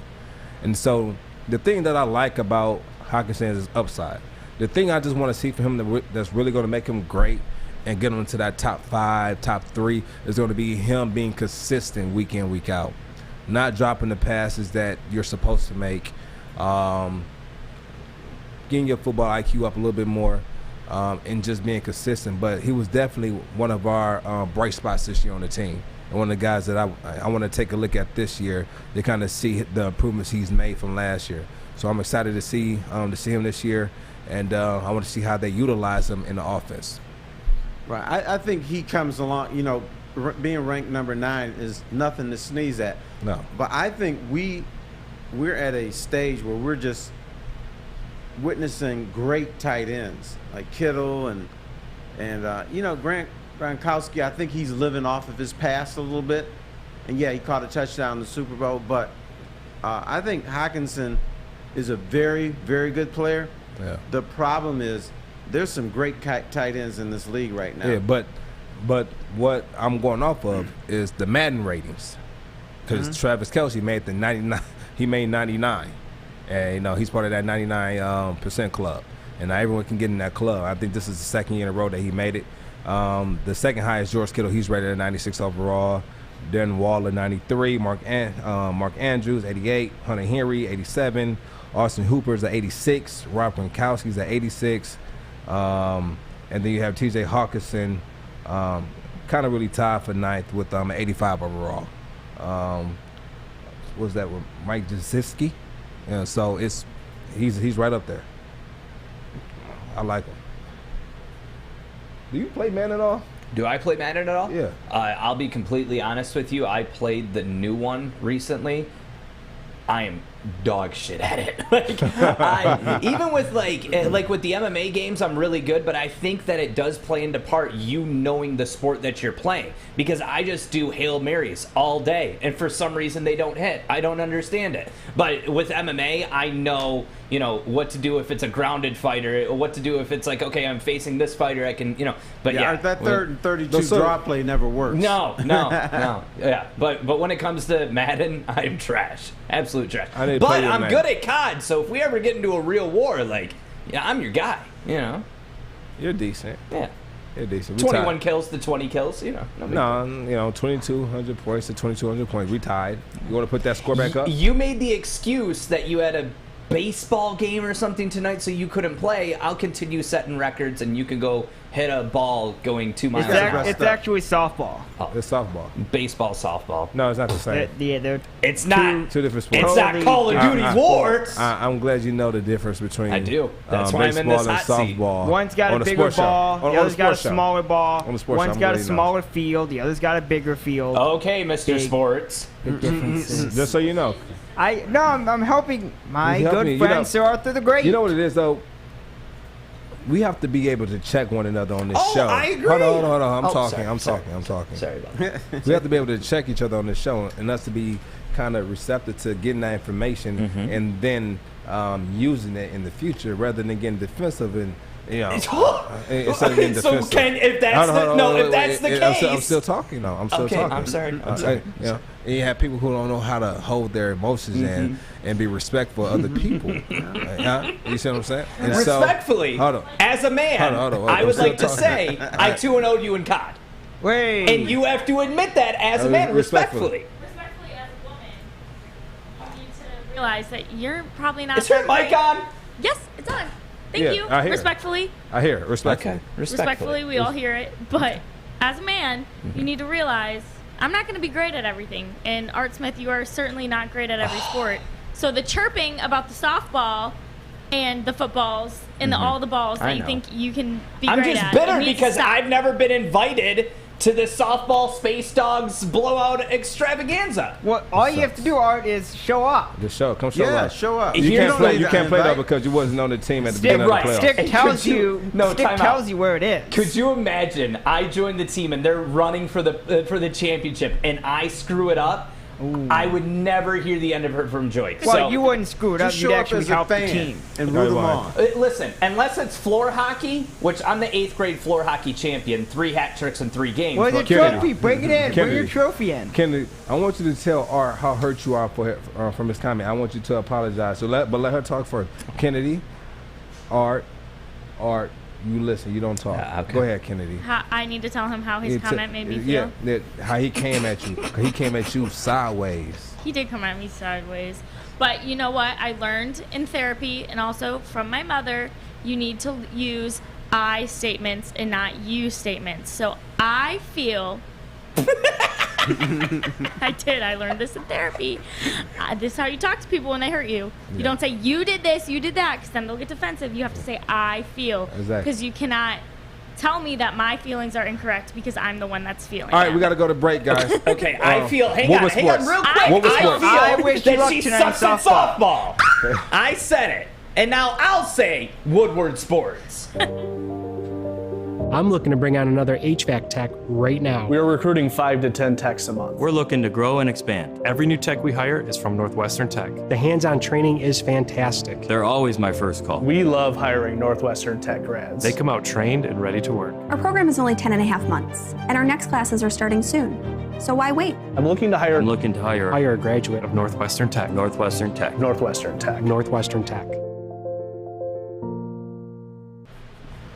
Welcome back to the Woodward Sports Network. We are basically getting along, except Art said that Kennedy can't play softball. Yeah, because sexist is no sexes are allowed in here. Yeah, it's equality all around. It's equality all around. So if she's bad because she's just a bad player. Thank you. Not because she's a girl. But I'm a good player. The fact that he called you bad was because you were a girl, and that's I don't allow it. I won't allow that in here. He feels jealous, probably. My bestie in the Tennessee is the best softball player You've never seen outside her of play. me. But she played fast pitch. I in high was school. just going to say, can I defend it for 32 seconds? She did fast pitch softball. Fish! And that's a lot harder than slow pitch. Slow What pitch are is easier you too. doing? I can't defend my friend. Fast pitch is it's harder 32 than seconds. slow. You can't give 32 seconds out of 24 hours. Anyway. That's 23 hours, 59 minutes, and 28 seconds of the day left. Okay. That math is Maths. mathing right there. Now that math is mathing. Math is mathing. What do you mean that wasn't math? I said that math is mathing. Yeah, then he That said means it's not adding up. math. Because he nothing. I just never thought you would turn on me, Fish. Wow. He I didn't turn told on you you. I turned He's on you fair. for 32 seconds. Why are Still you taking? You 23 never hours, take his 59 back. minutes, and I'll rock with 22 Fish. seconds left. Do you see what's on this arm? You see what that says? That's right. The freedom train running through. What did it say? Oh, it says USA. Oh, it says Olympics. No, I didn't know what it said. Never mind. I knew what it said. You Never guys mind. can't take a joke. You I'm know what gonna we have quit coming this up show. today that I'm excited about? What's that? Ballin with Bell. We have a play that Miss Broadwell actually picked out. Miss Broadwell. Miss Broadwell very picked out. formal. It was an excellent play. It was a good play. It was a play of a good friend of mine, Amir Abdullah, and actually I was still on the team at this time, and I remember running this play that week, and the play actually went better than what we could have hoped for. And so when we get into it in just about a few more minutes, you don't want to miss it. It's going to be good stuff. Terry was saying he was trying. Did you learn something when I did it pre-show? I did. I saw one mistake, and then as you kept rolling, I saw two major mistakes from the defense. Okay. Yes. All right. We'll tap into it when we get there. All right. So the Lions pursue two free agents, Kenny Vaccaro, Kron Alexander. Now, as far as Kenny, I know Kenny. I've seen him play. I even seen him in training. The guy's a beast. Guy's an animal. I know in New Orleans, playing safety, he made plays there. He came in. The team had high expectations for him, and they thought he might have retired a Hall of Famer from there. It didn't work out that way. And so, do I think if he came in would have helped the team? Yes, I think it brings a lot more value, a lot more depth to the position, and also brings some more veterans into the swing of things. So we definitely need it because we are missing it. We have a lot of holes to fill on that defense. Right now it's training camp and they're having a lot of fun, but when training camp's over, we start putting those pads on, then what? Then what? I don't know. Do you like Kenny Vaccaro? Yeah, I think he is a good player. Not great, but he's a good player. He does his thing. But he would be an upgrade to the Lions and provide a little depth to that position. Let me see. It's good hands. He caught that with his hands, not his body. Able to move around. I mean, talk about a game of inches. A game of inches. Wide open. He said threw it to the pylon. Would have been a touchdown. Threw it inside. I don't know why Deshaun Watson threw it inside. Great play on Kenny on breaking on the ball. He's probably thinking of massage parlors when he threw that. Yeah, and then Quan Alexander. We don't know what we have on linebacker. Like, he can definitely come in and bring some depth, bring some experience to the position. We need some more players with tenacity who can get in there and cause a fumble right here. Big play.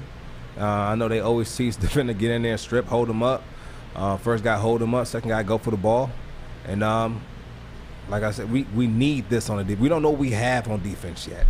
Our roster last year was way better than our roster now. So going into the season, like I said, he's saying 10-7. Do you really think we're gonna go 10-7? Do I? With all the holes that we need to fill. Yeah, well, we're filling them right now. We've got some free agency options, and we'll see what happens. And also, you said the guys are having fun doing training, but you gotta have fun. You don't want some pencil pecker in there telling you what to do on an ATV. Come on. I want somebody in there having fun. I want somebody doing up downs like Dan Campbell was yesterday. I don't want somebody in there, I'm going to grab my pencil and shove it up your ass if you don't get that play. Right, Terry? Yeah, right. You got all your little Twitter geeks coming after me because I'm not getting on the 10-7 limo, as you guys call it. You were blissful, Terry, for a while. How can you not believe in the Lions going 10-7? We need to make a new limo graphic, so we need to know. Are you on the 10-7 train? We need to know now. We've got one spot open. Get on there, Terry. No. What? I'd rather walk. Wow. Okay. Hurt people do hurt people. Well, I'd be better off on my bicycle. But you know what? I want to learn a little bit more about football with Ballin with Bell. Are we going to do that after the break, or are we doing that right now? We can do it after the break. Okay, well, let's go to break. Sports. Welcome to the Call Sam Chopper Shop, where you can win a custom-built chopper while helping our veterans at the same time. Watch as the Bad Pig Custom team turns this bike into a one-of-a-kind classic chopper. And when it's finished, we'll be donating the bike to Volunteers of America, Michigan to raffle off in support of our vets. A great cause to give back to those who've given so much. Watch for Call Sam Chopper Shop episodes on our social media channels and get your raffle ticket today at callsam.com/chopper shop. All right, now y'all are in control now. You won't do it again on camera. Nope.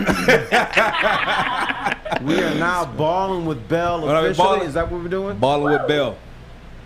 That's where we are. Now, this is a game, I think this is week 1. We're playing in San Diego, first game of the season. Actually, my first game back.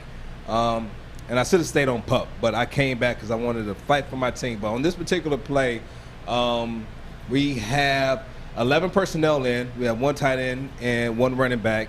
And this play was actually designed specifically for Amir. And let it go through one time. And this is just your typical outside zone play. You send Eric Ebron in motion. You can see there a man. Safety comes over with him. You want to stress his defense. The end did a great job with running the ball, taking that edge off, so it forced Amir to cut it up. But luckily for him, the offensive line did a great job with walling off everything, and he did a great job with pressing this hole and saying skinny off the block. So let's go through it one time. Play it through in slow motion for me. Just regular slow motion. There we go. We're gonna bring Eric Ebron across. You can tell that they're a man because the man goes with Eric Ebron as he goes across.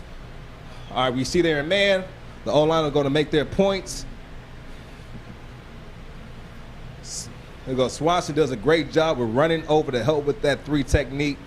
You have the left guard working up for that middle backer. Amir does a great job with sizing up the safety, getting square with him, stopping his feet, making a move close enough to him where he doesn't have time to recover. He scored a 20-plus yard touchdown untouched just by doing the fundamentals. All right, let's take it to the end zone angle. Hit play for me. And to put it in slow motion for me regular. Boom. All right, it's coming. It's coming. And so, it's not, she said it's not coming. All right, here we go. So if you look at this defense right now, boom. They're in the nickel defense. They have They have a 4-eye. They have a 3. They have a 3 technique. They have a wide 7. And if you look, stop it right here. Boom. Pause right here. If you look right here, the offensive line does a great job of walling off this backside. We don't have a blocker for this backside backer because we feel that the running back can outrun this guy right here.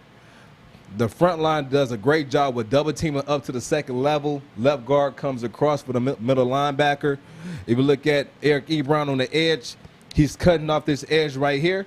One thing he doesn't want to do, what I suggest Ebron does, you should know, is he wants to get square on the inside number and not have him run up the field to cut the play off. But luckily, the backside of this play was so clean that Amir, instead of, and this is what I mean by saying skinny off of the block, even though this hole is this big, he can honestly run back here if he wanted to, but you don't want to do that. You want to stay skinny off your blocks. So he's running right. So play this in super slow motion from here. Watch how he stays skinny off those blocks, and he gets upfield, and now he gets north and south. He stops his feet. He gets on his feet, makes a move so close that when it's time to recover, he doesn't have enough time to recover from the play. He runs 20-plus yards untouched for a Lions touchdown. And you can't draw it up any better than this. You can't hope for it to be any better than this. If you look, go back to the end zone level, to the end zone camera. Play it for me in super slow motion. Actually, you can play in regular slow motion.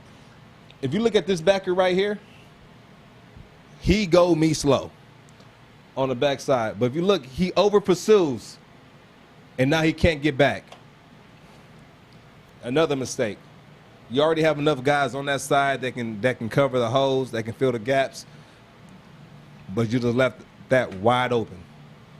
But anyway, another episode with Ballin and Bell. Be back with me next week for another play breakdown, and I enjoyed that one.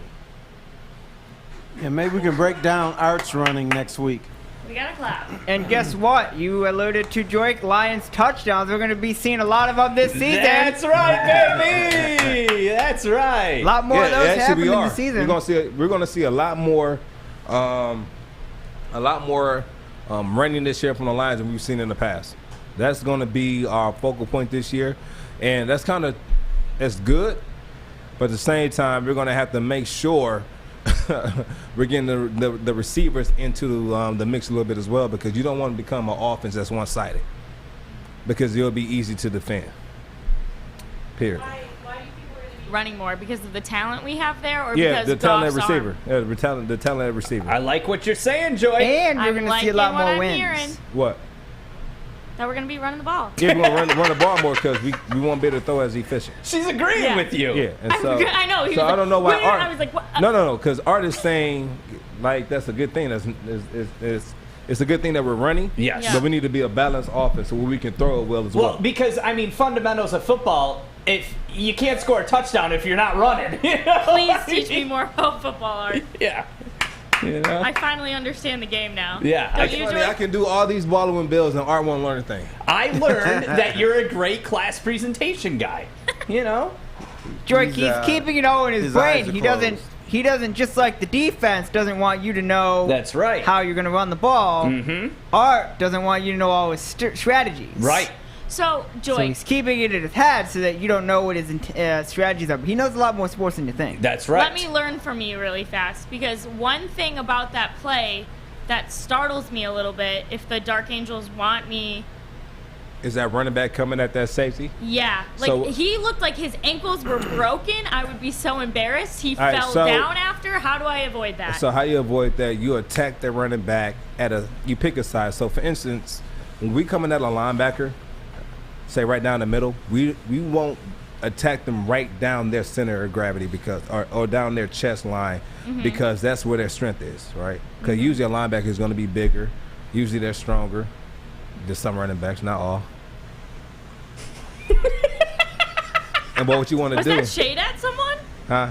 No, just wishful thinking. So Okay. what we do when we go down the middle, we won't never attack a linebacker right down the middle unless we have a vendetta. and it's like some talking or some hacking that's been going on before the game or during the game, and then it's just like, you're going to have to see me, right? But for the most part, you're going to pick a side. Mm-hmm. I'm going to attack your left shoulder. I'm going to attack your right shoulder. That way, all your strength, I'm putting all my strength on one side of your body. Okay. And so that's why you see a lot of running backs who run through tackles, because they're attacking either a side. And that's why you see kind of linebacker kind of slide off the side of a running back. Because if you go straight down the center, like right down the center, he's going to fall backwards if you run through him. And, you know, I have a couple of those. Okay. I'll get them to you, Art. You have a comment, though, that you need to address from there might be a little bit of podcast beef, unless I'm reading this wrong. What? Tennessee, Baltimore, and Detroit leading the league in rushing. These people on camera, goofy AF. Joique, response? Goof. That's his opinion. Okay. Right, they are. What are you talking about? Yeah, I was just... They have a great run game. I know, but I just read it, you know, he said these people on camera are goofy AF. I just, you know, want to make sure that we're not getting attacked here on the Woodward Sports Networks Incorporated. No, they have the best. They have the best running back in the game. Okay, I'm just saying, I got your back all the time. I've done a Ballin with Bell with Derrick Henry on the show. Yeah, understand. We understand that. We know. That's right. So, another question: what was Fish doing on camera? And he's still. Oh, he's. You all right, Fish? Hey, cocaine's a hell of a drug. Okay, so that safety messed up because he stopped his feet and he was centered. So, I mean, as a safety, you're going to come down, you're going to attack a side, and you never want to run back to square you up coming at you full speed, because if you saw Amir, he did everything that we trained. You attack, you attack the defender's feet, you stop their feet, you get close enough to make a move on them, and when you get, like, not too close, but close enough where you can make a move without him touching you, he won't have time to recover.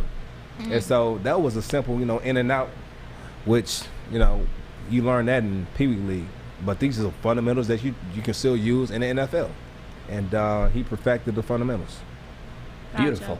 Yeah, great job. Don't let me go out there and look stupid. That's all I'm saying. No, you won't look stupid. Coach Joique. You won't look stupid. But we're overdue for a break. Stay tuned. Woodward Sports. We are here, downtown Fenton, my favorite Bridge Street Exchange. That's right. And you want to switch up your wardrobe this summer? It's this easy. You ready, Joey? I'm ready. All right, you ready?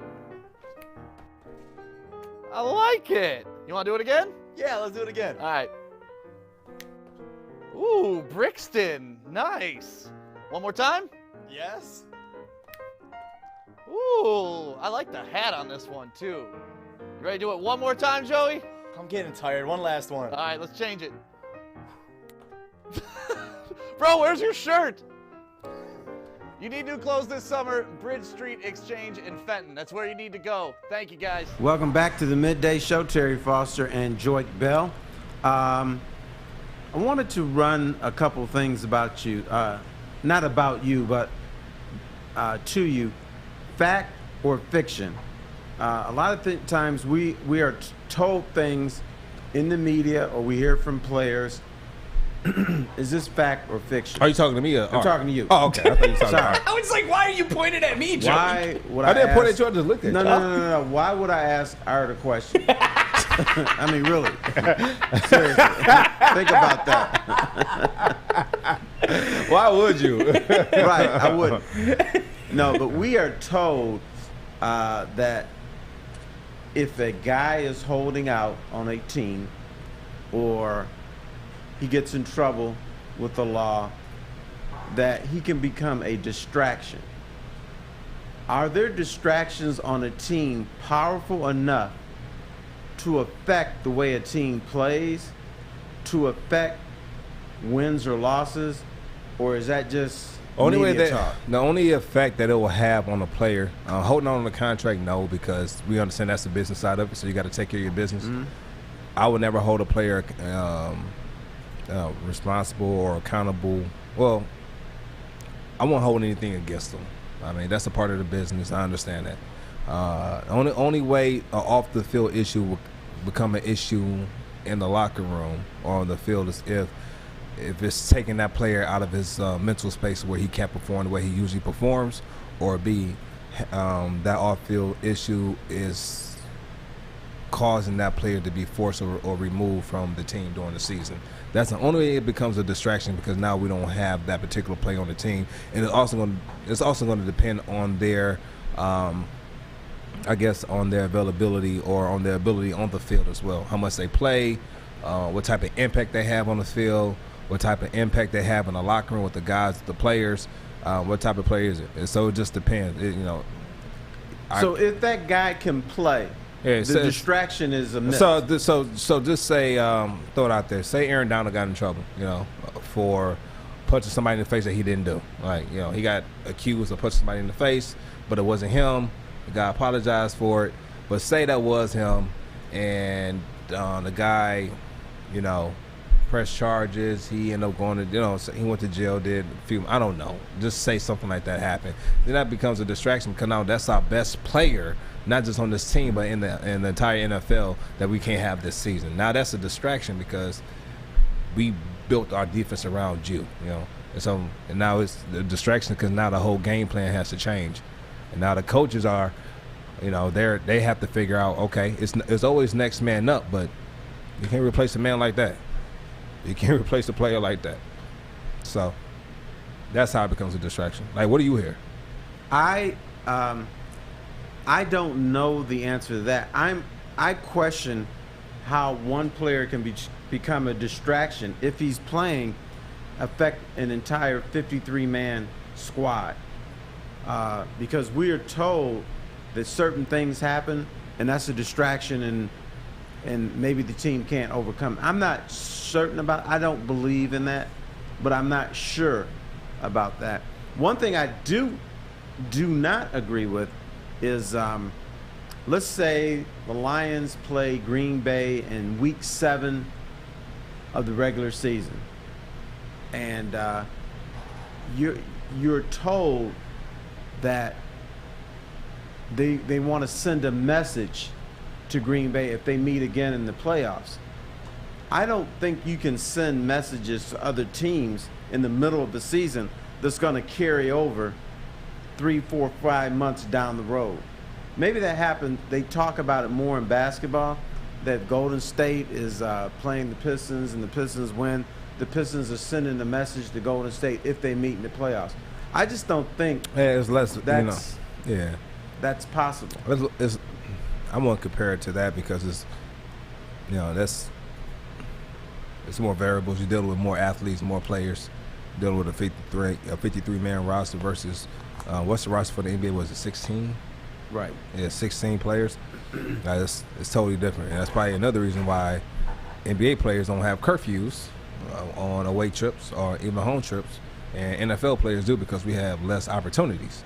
And so when you have less opportunities, you have less room for error, and so they're more strict on the NFL level than they are on the NBA level, the NHL, because they have more opportunities, MLB because they have more opportunities to play. They can go out there and lose 20 games and still make it to the playoffs. You can't do that in the NFL. But if you play Green Bay in September, let's say October, and you lose, and you play them again in the playoffs, are you really thinking about that game in October outside of game planning and watching film when you step on the field against them in a playoff situation? First, we're going to see them twice. And so we're going to play them in October, and then, knowing what the NFL does, we're going to play them the last game of the season in Lambeau. Right. We're going to they do it every time, don't they? They do it every time. Rod Wood fought the league on that 1 year, and then they actually played at Ford Field 1 year. But for the most part, you're playing at Lambeau in December. I think I might have played at Lambeau one time when it was warm out. I think probably once. And but yeah, so but I don't know. It's weird. I don't know. I think it does. You were mentioning like a certain player affecting the whole team. You honestly think that Rodgers deciding if he's coming back or not coming back didn't affect the team? Because when you look at someone like Adams, Adams didn't know where he was going technically because he said that he wanted out of Green Bay if Aaron Rodgers isn't there. That has to affect his mental somehow, no? Can it fire a team up? No, there's not a distraction, though. It's not. I don't call that a distraction. Is something happening on the team that's causing you not to perform at your highest level. That's a distraction. Right, and although the season hadn't started, he technically didn't know if he was going to play in Green Bay or not, and I feel that does affect the team. Is he on a contract this year with them? Is he on the contract with them for this year? I think he's going to play a season. What we're saying is Aaron Rodgers coming back, it can fire a team up. He's going to fire him up. That's we got our guy. But you're going to tell me that Adams was like, I'm going to be confident no matter where I'm at. All right, I'm going to tell you the difference right now.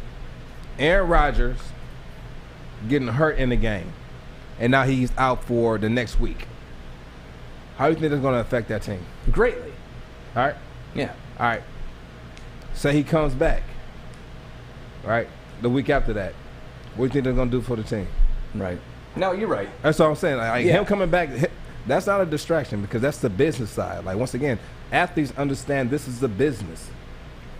Get your money while you're here because when you're done, you're done. But what I'm saying is this: when you have a duo like Adams and Rodgers, I don't think it's about the money. It's just about his happiness at this point. Right. But if you're Adams and you're like, I'll really leave the team if Rodgers isn't going to be there, that's going to affect him mentally. And maybe not in the season. This is all off season. What? This is all off season. Right, and I understand that, but that doesn't affect him during the game either. No. When you have a quarterback that decided to show up last minute, how committed is he? What are you talking about? To me, if you're playing this patty cake game and getting the media involved, he's starting a pot. He's starting a pot. No, I'm being honest. If I'm on a team, I want to make sure that I'm on the team and my teammates know that. So my question for you. My question for you. Mm-hmm. I'm talking about Rodgers. I'm talking about you. Okay. You played your 4 years on your rookie contract. Mm-hmm. You made Pro Bowl your last 3 years. You made a lot of numbers. And now it's time for them to pay your money. The highest paid player in the league right now, say he's getting $20 million. Mm-hmm. $20 million at your position. And your numbers are better than his. So now you're like, okay, I know I'm about to touch about 26, 27. Yeah. And they come and say, oh, we want to give you $13 million. Are you going to take it? No. Huh? No. Oh, you're not committed to the team. No, it's... No, you're not committed to the team. You're not committed to the team. You're not. You're not committed to the team. No, take the pay cut and come play for the team. I hate saying you're right. I hate it. I hate admitting He didn't know I was going with it too. No, he didn't. Yeah, because I thought, he didn't know I was going with it. I would think that guys would understand you not taking that money because I've always been told that when my teammate is up, I hope he can get as much money as he can. Yeah. Because when it's my turn, I'm going to get more. I may not get as much as him, but I'm going to get more than I would be paid under normal circumstances. So I'd root for you to get that $20 million rather than $13 million. Especially if I play the same position. Because I mean, I'm about to get more money. Now, if we're playing alongside each other and I'm balling out and you're not and you're getting paid more than me, then maybe we got a problem. And this is where and this is how the team can get you. All right. You know, what they say, I'd rather have, what is it? 2 birds in a bush or something like that? What? Yeah, 2 birds in a bush. That's how they get you. Yeah. 2 birds in a bush. Yeah, 2 birds in a bush. So basically, would you rather, so you have your third year where say you sign a 4-year contract, your 4th year, now you're unrestricted, your 3rd year, you're restricted. Basically, whatever team offers you, you have to give your team the chance to offer you the same thing. Right. And so my restricted free agency year, I remember I was in D.C., I was with, it was after the year that me and Reggie Bush did the 500 apiece in rushing and receiving. And I was in D.C. It was February of 2014. I'm in a car with my partner and my best friend. And I'm in the back seat and I get a call from my agent. I got this smile on my face because it's about that time where you start getting the calls about. And he called and said, listen, Joique, the Lions just offers you, 8.1, 8.2 for a 2-year extension. And I turned it down. And it was my best friend looked in the back seat, said, did you just turn that down? And I'm like, yeah, I'm not, like, I know my body will work. I know I'm worth more than that. This is their first offer. This is the negotiation part. And he kind of laughed and smiled and said, how far we come if we could turn down $8 million. And so, but that's the name of the game. And so we ended up getting it corrected, figured out the numbers, and ended up signing and came back. But it's definitely, if I would have set out another year, if I didn't sign that year, I said, I'm just going to play for my regular salary. I don't want to sign a deal this year and wait till the next year. My next deal would have been probably 2 times that. You know, but no, I ain't gonna say 2 times, but like 1.5 times that. And you know, that's just the game you play, because now you're betting on yourself. Like, you think you're going to get hurt, because if you get hurt, now you're not going to get that contract, because now you're hurt. You're not as good. So, you know, 2 birds in the bush. Right. Here's my question, though, and correct me for my ignorance, and this isn't my point of view. We got to take a break. We'll do it for a break. No, we literally what was don't. Sports? Why are you doing this? What was sports? You are. I still haven't done 8 Mile. Yeah. You know why realtors too bad love we went to a using break. Hall Financial as a lender? Because of our commitment to speed and service. We have nearly 4,000 5-star reviews already. Call today, 248-308-5000, or go to callhallfirst.com. It's everybody's favorite part of the show, 8 Mile. I thought it was Ballin with Bell. 8 Mile Vodka, born in Detroit. I have to read it like I'm hammered. 8 Mile is born in Detroit, distilled in single 90-liter batches to allow for optimal quality control and care. Then carbon filtered, holy hell, aerated and bottled at the perfect time to produce a subtle taste with a smooth finish and a character all its own. Smooth. This is an exceptional premium vodka that can be chilled and enjoyed straight, or mixed to create an exceptional cocktail. You could do like a vodka martini, extra dirty, you know, olives, all that good stuff. Next time you're out, ask your bartender for an 8 Mile vodka or pick up a bottle at Meijer. And always drink responsibly, like Joique is right now. Oh, you hit the spot. Ooh. What's the... Oh, you hit the spot. Tastes like candy. Sweet like fruit. Terry, do you know what they're talking about? Because I have no idea what's going on. Can I love on you? What is that? I said, do you know what they're talking about? I have no idea what's going on right now. You don't. Well, no, but the song. Are you singing a poem? You don't know the song? No. Dang, you hit. Do you guys think my reads gets 8 Mile a lot of clients? They must. I went must. to Meijer yesterday, and there was only 4 bottles of 8 Mile vodka. Oh, I'm gonna chalk that up to my live reads. It must be. Chalk that up. Hey, Fish, you have the USA jacket on. What do we have tonight? What's going on tonight in the Olympics? Track starts tonight. Oh. If you're big track and field fans. What events? It's the 100 meters, 4x100. It's just a qualification to get to the final. What time is that? They're tonight, like 9, 10 p.m. I said what time? I said 9, 10 p.m. Oh, it's doing a playoff game. Ooh, softball. I wish you luck, by the way, in your softball. I really hope next Friday the trophy will be in studio with Joique Bell. There's no trophy tonight. And I said next Friday. Oh, next Friday. I got you.